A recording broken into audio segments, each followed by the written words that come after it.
Chapter 15. Dr. Seward's Diary continued. For a while, sheer anger mastered me. It was as if he had, during her life, struck Lucy on the face.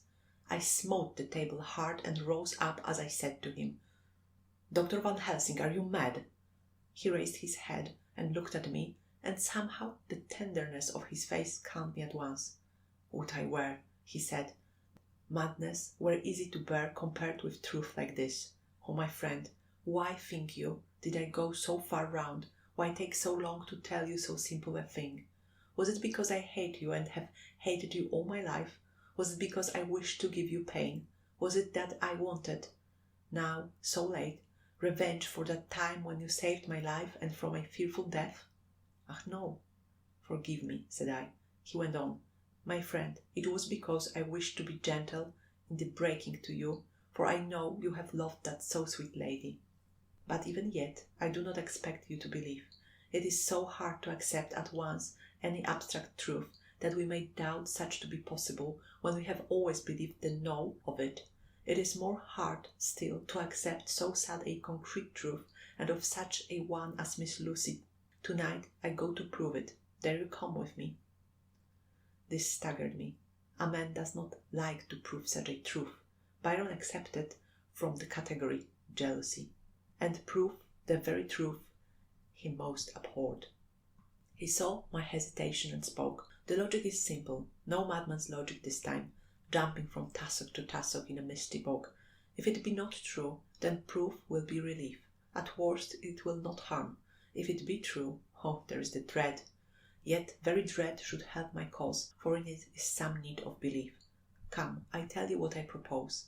First, that we go off now and see that child in the hospital. Dr. Vincent, of the North Hospital, where the papers say the child is friend of mine, and I think of yours since you were in class at Amsterdam. He will let 2 scientists see his case, if he will not let 2 friends. We shall tell him nothing, but only that we wish to learn. And then, he took a key from his pocket and held it up. And then we spend the night, you and I, in the churchyard where Lucy lies. This is the key that locked the tomb. I had it from the coffin man to give to Arthur." My heart sank within me, for I felt that there was some fearful ordeal before us.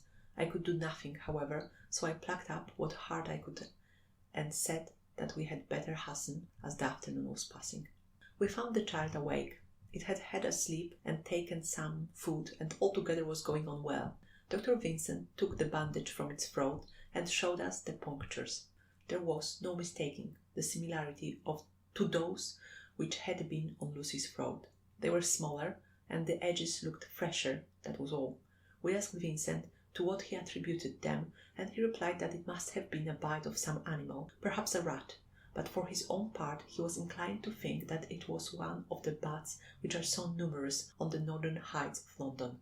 Out of so many harmless ones, he said, there may be some wild specimen from the south, of a more malignant species. Some sailor may have brought one home, and it managed to escape, or even from the zoological gardens a young one may have got loose, or one he bred there from a vampire. These things do occur, you know. Only 10 days ago a wolf got out, and was, I believe, traced up in this direction. For a week after, the children were playing nothing but Red Riding Hood on the heath, and in every alley in the place, until this Bluffer lady scare came along, since when it has been quite a gala time with them. Even this poor little mite, when he woke up today, asked the nurse if he might go away. When she asked him why he wanted to go, he said he wanted to play with the Bluffer lady. I hope," said Van Helsing, "that when you are sending the child home you will caution its parents to keep strict watch over it. These fancies to stray are most dangerous, and if the child were to remain out another night it would probably be fatal. But in any case, I suppose you will not let it away for some days." "Certainly not for a week at least, longer if the wound is not healed." Our visit to the hospital took more time than we had reckoned on, and the sun had dipped before we came out. When Van Helsing saw how dark it was, he said, "There is no hurry. It is more late than I thought. Come, let us seek somewhere that we may eat, and then we shall go on our way." We dined at Jack Straw's castle, along with a little crowd of bicyclists and others who were genially noisy. About 10 o'clock we started from the inn. It was then very dark, and the scattered lamps made the darkness greater when we were once outside their individual radius. The professor had evidently noted the road we were to go, for he went on unhesitatingly. But as for me, I was in quite a mix-up as to locality. As we went further, we met fewer and fewer people, till at last we were somewhat surprised when we met even the patrol of horse police going their usual suburban round. At last we reached the wall of the churchyard, which we climbed over. With some little difficulty, for it was very dark, and the whole place seemed so strange to us, we found the Westenra tomb. The professor took the key, opened the creaky door, and standing back politely but quite unconsciously, motioned me to precede him. There was a delicious irony in the offer, in the courtliness of giving preference on such a ghastly occasion. My companion followed me quickly and cautiously through the door too, after carefully ascertaining that the lock was a falling and not a spring one. In the latter case we should have been in a bad plight. Then he fumbled in his bag, and taking out a matchbox and a piece of candle proceeded to make a light. The tomb in the daytime, and when wreathed with fresh flowers, had looked grim and gruesome enough, but now, some days afterwards, when the flowers hung lank and dead, their whites turning to rust and their greens to browns, when the spider and the beetle had resumed their accustomed dominance, when time-discoloured stone and dust-encrusted mortar and rusty dank iron and tarnished brass and clouded silver plating gave back the feeble glimmer of a candle, the effect was more miserable and sordid than could have been imagined. It conveyed irresistibly the idea that life, animal life, was not the only thing which could pass away.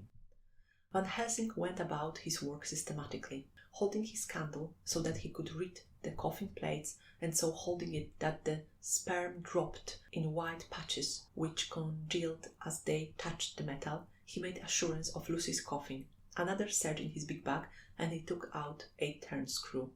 "What are you going to do?" I asked. "To open the coffin. You shall yet be convinced."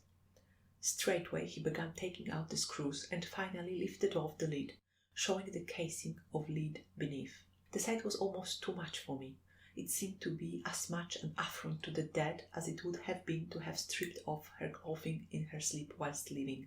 I actually took hold of his hand to stop him. He only said, "You shall see," and again, fumbling in his bag, took out a tiny thread saw, striking the turn-screw through the lid with a swift downward stab which made me wince. He made a small hole, which was, however, big enough to admit the point of the saw. I had expected a rush of gas from the weak old corpse. We doctors who have had to study our dangers have to become accustomed to such things, and I drew back towards the door. But the professor never stopped for a moment. He sawed down a couple of feet along one side of the lead coffin, and then across and down the other side. Taking the edge of the loose flank, he bent it back towards the foot of the coffin, and holding up the candle into the aperture, motioned to me to look. I drew near and looked. The coffin was empty. It was certainly a surprise to me, and gave me a considerable shock, but Van Helsing was unmoved. He was now more sure than ever of his ground, and so emboldened to proceed in his task. "Are you satisfied now, friend John?" he asked. I felt all the dogged argumentativeness of my nature awake within me as I answered him.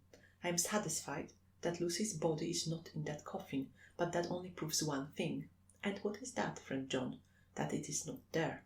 "That is good logic," he said, "so far as it goes. But how can you account for it not being there?" "Perhaps a body snatcher," I suggested. "Some of the undertaker's people may have stolen it." I felt that I was speaking folly, and yet it was the only real cause which I could suggest.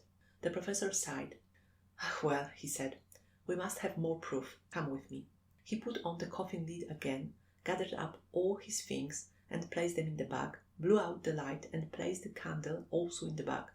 We opened the door and went out. Behind us he closed the door and locked it. He handed me the key, saying, "Will you keep it? You had better be assured." I laughed. It was not a very cheerful laugh, I am bound to say, as I motioned him to keep it. "A key is nothing," I said. "There may be duplicates, and anyhow it is not difficult to pick a lock of that kind." He said nothing, but put the key in his pocket. Then he told me to watch at one side of the churchyard, whilst he would watch at the other. I took up my place behind a yew tree, and I saw his dark figure move until the intervening headstones and trees hid it from my sight. It was a lonely vigil. Just after I had taken my place, I heard a distant clock strike 12, and in time came 1 and 2. I was chilled and unnerved and angry with the professor for taking me on such an errand, and with myself for coming. I was too cold and too sleepy to be keenly observant, and not sleepy enough to betray my trust. So altogether I had a dreary, miserable time. Suddenly, as I turned round, I thought I saw something like a white streak moving between 2 dark yew trees at the side of the churchyard farthest from the tomb. At the same time, a dark mass moved from the professor's side of the ground and hurriedly went towards it. Then I too moved, but I had to go round headstones and railed off tombs, and I stumbled over graves. The sky was overcast, and somewhere far off an early cock crew. A little way off, beyond the line of scattered juniper trees which marked the pathway to the church, a white, dim figure flitted in the direction of the tomb. The tomb itself was hidden by trees, and I could not see where the figure disappeared. I heard the rustle of actual movement where I had first seen the white figure, and coming over, found the professor holding in his arms a tiny child. When he saw me, he held it out to me and said, "Are you satisfied now?" "No," I said in a way that I felt was aggressive. "Do you not see the child?" "Yes, it is a child, but who brought it here, and is it wounded?" I asked. "We shall see," said the professor, and with one impulse we took our way out of the churchyard, he carrying the sleeping child. When we had got some little distance away, we went into a clump of trees and struck a match and looked at the child's throat. It was without a scratch or scar of any kind. "Was I right?" I asked triumphantly. "We were just in time," said the professor thankfully. We had now to decide what we were to do with the child, and so consulted about it. If we were to take it to a police station, we should have to give some account of our movements during the night. At least we should have had to make some statement as to how we had come to find the child. So finally we decided that we would take it to the heath, and when we heard a policeman coming, would leave it where he could not fail to find it. We would then seek our way home as quickly as we could. All fell out well. At the edge of Hampstead Heath we heard a policeman's heavy tramp, and laying the child on the pathway, we waited and watched until he saw it as he flashed his lantern to and fro. We heard his exclamation of astonishment, and then we went away silently. By good chance we got a cab near the Spaniards and drove to town. I cannot sleep, so I make this entry, but I must try to get a few hours' sleep, as Van Helsing is to call for me at noon. He insists that I shall go with him on another expedition. 27th of September. It was 2 o'clock before we found a suitable opportunity for our attempt. The funeral, held at noon, was all completed, and the last stragglers of the mourners had taken themselves lazily away, when, looking carefully from behind a clump of alder trees, we saw the sexton lock the gate after him. We knew then that we were safe till morning, did we desire it, but the professor told me that we should not want more than an hour at most. Again, I felt that horrid sense of the reality of things, in which any effort of imagination seemed out of place, and I realized distinctly the perils of the law which we were incurring in our unhallowed work. Besides, I felt it was all so useless. Outrageous as it was to open a leaden coffin to see if a woman dead nearly a week were really dead, it now seemed the height of folly to open the tomb again when we knew from the evidence of our own eyesight that the coffin was empty. I shrugged my shoulders, however, and rested silent, for Van Helsing had a way of going on his own road, no matter who remonstrated. He took the key, opened the vault, and again courteously motioned me to proceed. The place was not so gruesome as last night, but oh, how unutterably mean-looking when the sunshine streamed in. Van Helsing walked over to Lucy's coffin, and I followed.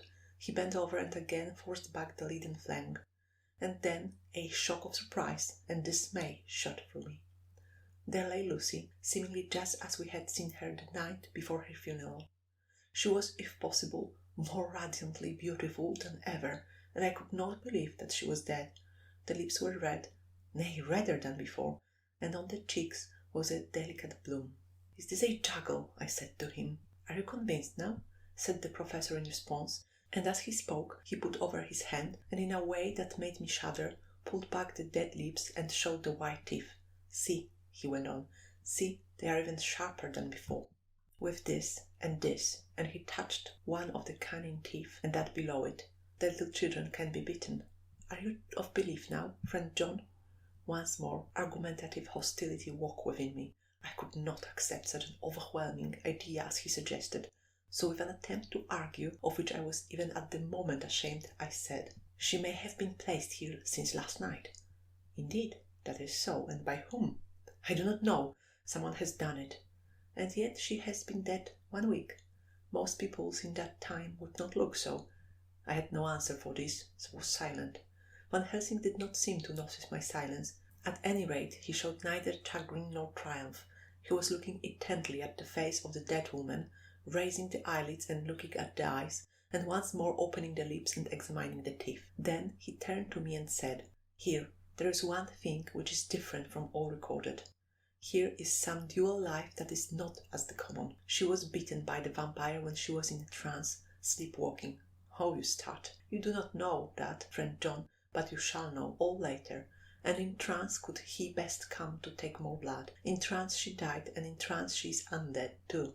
So it is that she differ from all other. Usually when the undead sleep at home. As he spoke, he made a comprehensive sweep of his arm to designate what to a vampire was home. Their face show what they are, but this, so sweet that was when she not undead, she go back to the nothings of the common dead. There is no malign there, see, and so it make hard that I must kill her in her sleep. This turned my blood cold, and it began to dawn upon me that I was accepting Van Helsing's theories. But if she were really dead, what was there of terror in the idea of killing her?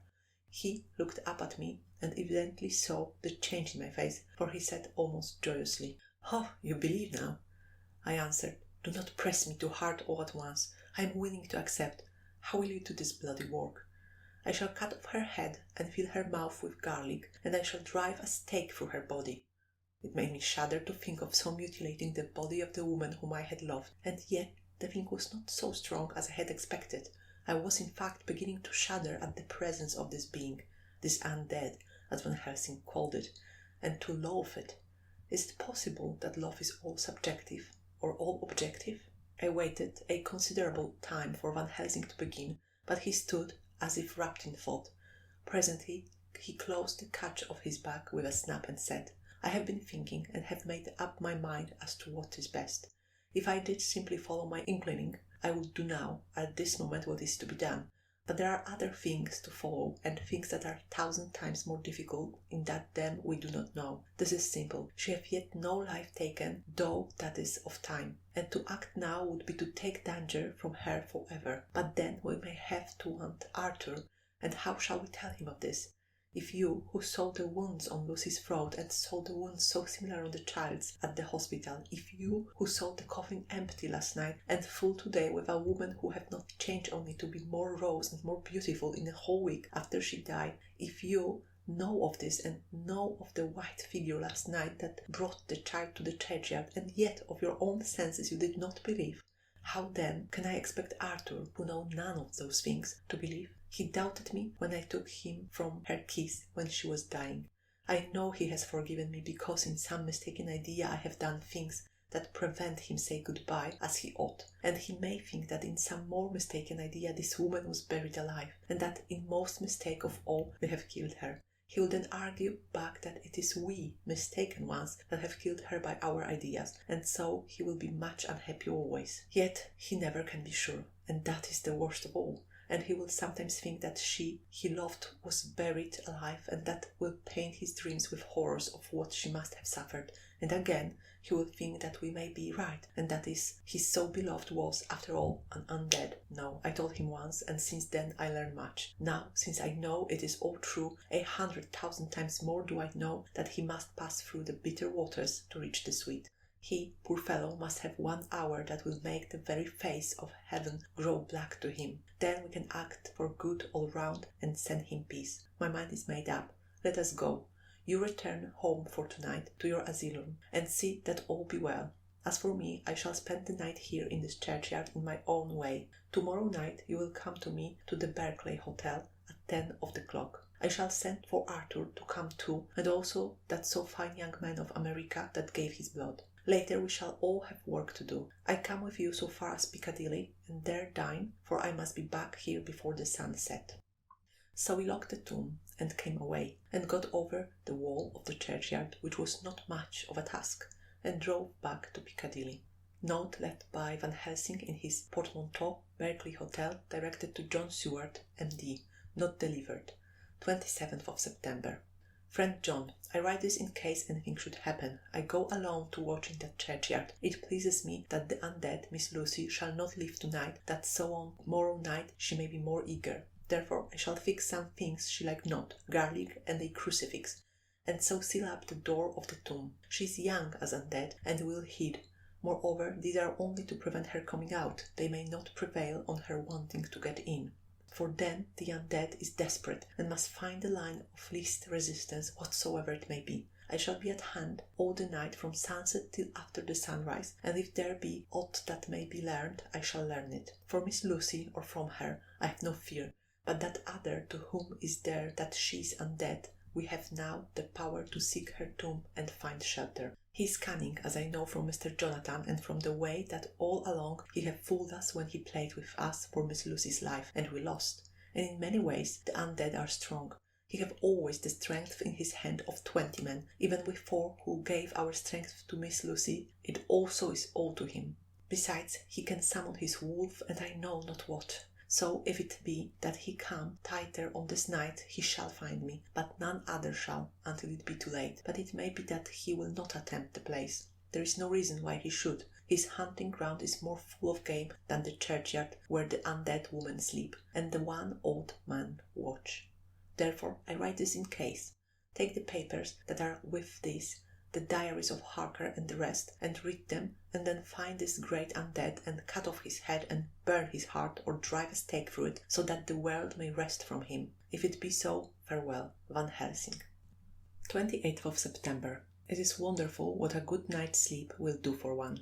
Yesterday I was almost willing to accept Van Helsing's monstrous ideas, but now they seem to start out lurid before me as outrages on common sense.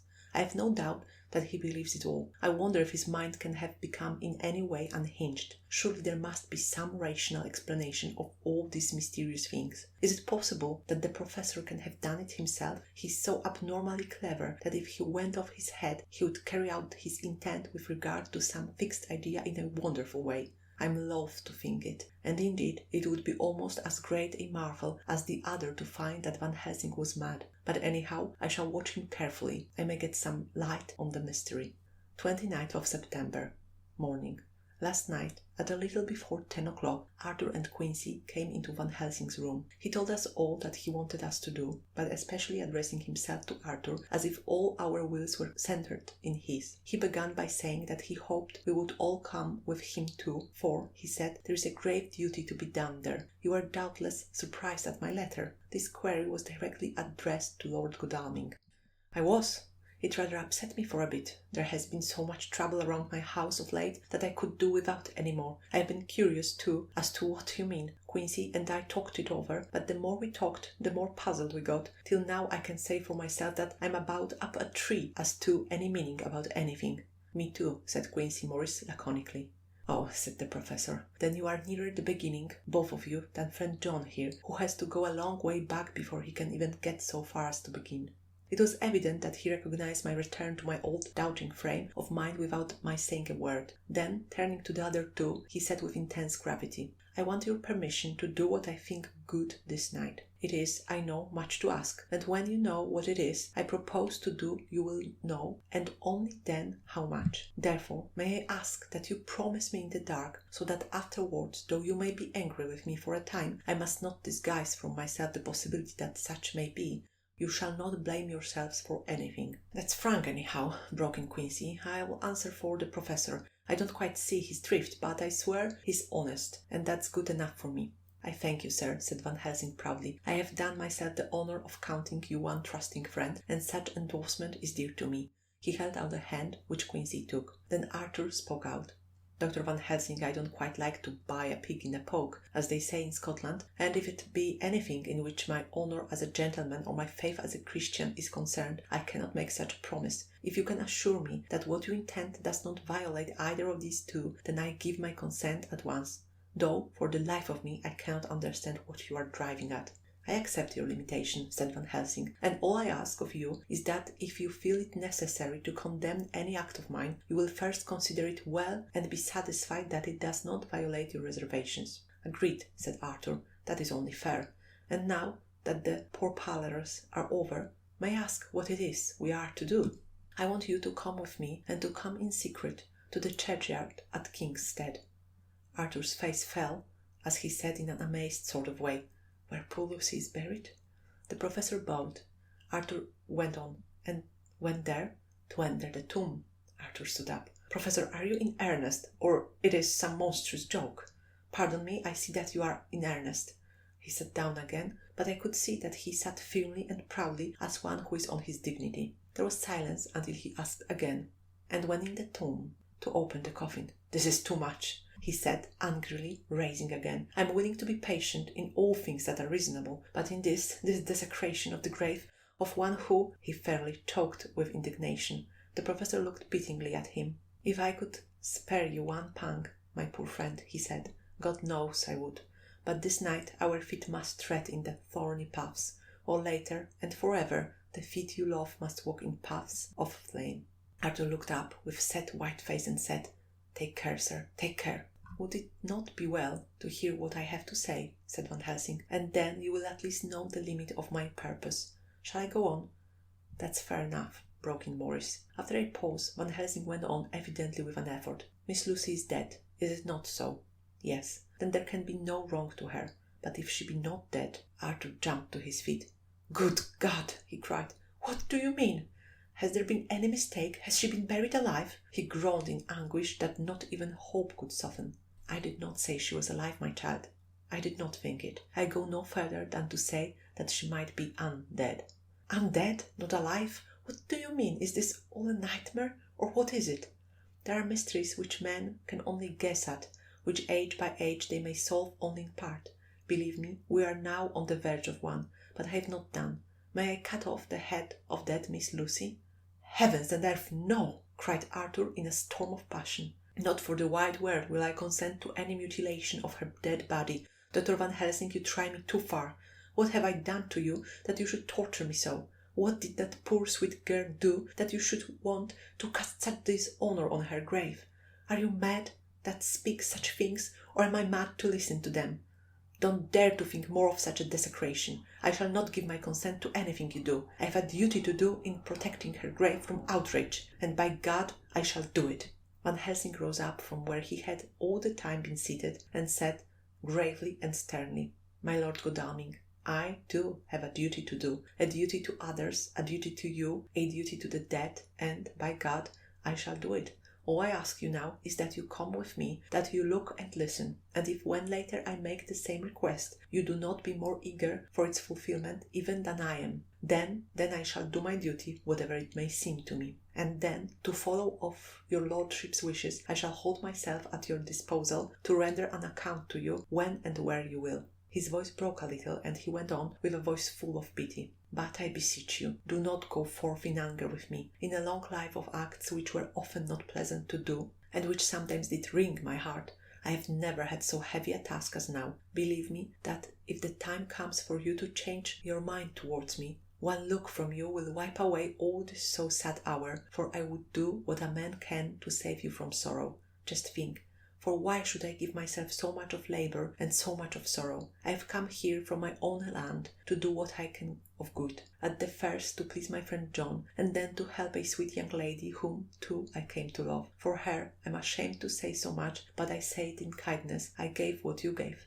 The blood of my veins, I gave it. I, who was not like you, her lover, but only her physician and her friend. I gave to her my nights and days, before death, after death, and if my death can do her good even now, when she is the dead undead, she shall have it freely." He said this with a very grave, sweet pride, and Arthur was much affected by it. He took the old man's hand and said in a broken voice, "Oh, it is hard to think of it, and I cannot understand, but at least I shall go with you and wait."